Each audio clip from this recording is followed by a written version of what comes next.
Bonjour et bienvenue dans ce nouveau numéro du Point des marchés, votre rendez-vous avec l'analyse des marchés.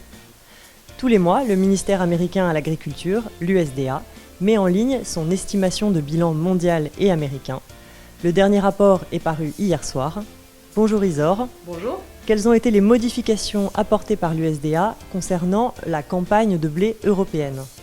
Eh bien, quand on regarde donc à l'échelle européenne, le rapport USDA a revu en baisse son estimation de production de blé en Europe pour la campagne 2020-2021 à 135,5 millions de tonnes.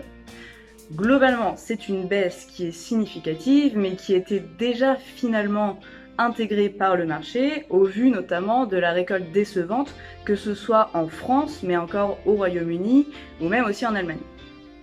Il faut savoir qu'en plus de cela, donc en plus de cette révision en baisse de la production de blé par le rapport USDA, le ministère américain a aussi revu en baisse son estimation d'exportation de blé et son estimation d'utilisation de blé pour la consommation animale, donc en Europe.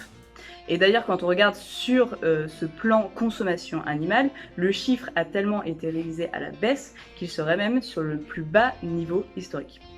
Qu'en est-il du bilan mondial de blé ? A-t-il été modifié par l'USDA ? Alors maintenant, si on regarde plus donc à l'échelle mondiale, l'USDA est quand même resté assez conservateur. Et là, je pense notamment finalement au Canada ou aussi à l'Australie. Il faut savoir qu'actuellement, il y a des conditions de culture qui sont quand même majoritairement bonnes au sein de ces deux pays. Donc la production finalement estimée de blé canadien à 34 millions de tonnes et de blé australien à 26 millions de tonnes semble aujourd'hui finalement sous-évaluée. Et justement à ce niveau-là, ce qui sera quand même intéressant à regarder et à suivre, ce sera le rapport canadien StatCan qui sera publié à la fin du mois et le rapport australien ABAR qui sera publié en septembre. Sachant que ces deux rapports donc publieront leurs estimations de production de blé pour les deux pays. À côté de ça, si on regarde finalement au niveau de la Russie, le rapport USDA a revu en hausse son estimation de production de blé russe à 78 millions de tonnes. Globalement, c'est une hausse qui était aussi attendue de la part du marché et qui semble aujourd'hui conservatrice. Alors pourquoi conservatrice ? Parce qu'aujourd'hui, il faut savoir qu'il y a des retours de rendement qui sont exceptionnels, voire quasiment records dans le centre et le nord de la Russie. Et que ça compense en partie les pertes qui ont pu être observées dans le sud de la Russie. Maintenant, si on regarde, on va dire plus globalement à l'échelle des 8 grands exportateurs, le stock de fin de blé a été revu en légère hausse de plus 1,43 million de tonnes à 62 millions de tonnes. Concernant le maïs, quelles modifications ont été apportées par l'USDA ? Alors maintenant, si on regarde donc sur le maïs, il faut savoir qu'aux États-Unis, actuellement, les conditions de culture sur le maïs américain sont majoritairement bonnes. Donc finalement, le rapport USDA a revu en hausse son estimation de rendement de maïs américain, l'a même tellement revu en hausse finalement qu'il est sorti au-dessus des attentes des opérateurs à 181,8 boisseaux par acre.